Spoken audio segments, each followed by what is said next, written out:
Our last factoring pattern in Algebra 1 will be factoring perfect square trinomials. Now, a little side note on this. You do not have to use this. It is an immense shortcut, though, in terms of speeding things up. You can use the AC method and get this answer.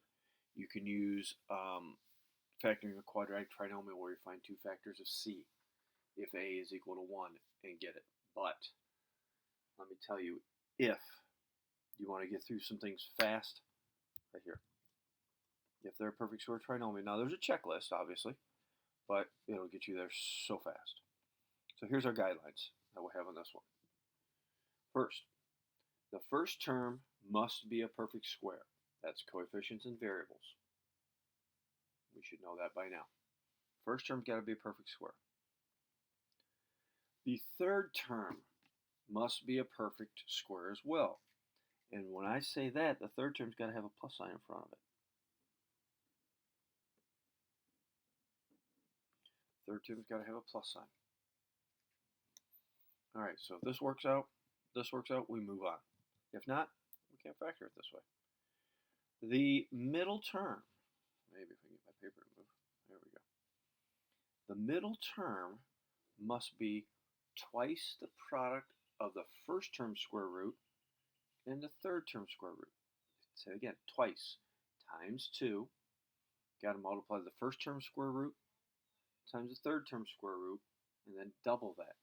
Kind of like the difference of two squares. You're going to see me writing things down in terms of keeping notes to myself as I work a problem so I stay organized. So here's what we're going to see. There's two scenarios. I'll show you how they work. Excuse me. So here, a squared, perfect square, even. I write the square root of it down. B squared, even, so I write the square root of it down. Then I check. I take a times b and then double it. 2ab or 2ba, irrelevant. That checks. So I've checked here, good, good, and this is a yes. If that's the case, then this will factor into a sum squared. Why a sum? That sign right there makes it a sum squared. And what did I use? The square root of the first term, here. The square root of the third term, here. And then put a parenthesis around it and square it. It's a plus sign because of that. Jump over to here, please. Same thing's going on. Perfect square, so I write the square root down. Perfect square, so I write the square root down. A times b is ab, and take it times 2, I see a 2ab here. Notice there's a different sign there. And notice what we had here. Square root, throw it in here. Square root, throw it in here. That sign, we use it. So this is called a difference squared, whereas that one's called a sum squared. All right, so now, let's look at some examples of these. First example, I see 4y squared. All right, check it. It's 4 perfect square. It is. Square root is 2. That's a perfect square. So I got a 2y there. And you might do this and it might not work. All right, then we move on. Positive sign, good. 9, square root of that is 3. All right. So 1 check, 2 check, let's check. Let's go for 3. What's 2y times 3? That would be 6y. And take it times 2. There it is. So there's all 3 of our checks. So then what do we write down to say that this thing is factored? I'm glad you asked. Maybe if I can, there we go. So I'm going to take the square root of this one right here. That's why I wrote it up there. 2y. Take the square root of that. And that sign. Plus 3. Quantity squared. You are done. Yes, there are things we'll do later. A big focus is factoring. All right, let's look at this one. And let's see what we have. We see 9x squared. Well, the square root of that is 3 and x. All right. Square root of that is 2. So we look. Take 3x times 2 and get what? 6x. But, ladies and gentlemen, we aren't done.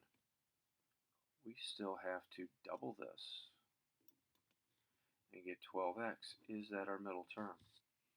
No, it is not. So since this isn't a 12, we can't do this factoring pattern. And you'll find out this one in particular is not factorable. So it can happen. That checked, but again, got to take this, multiply by 2 after you multiply them together. So what would it look like if it were factorable? Well, here's the difference.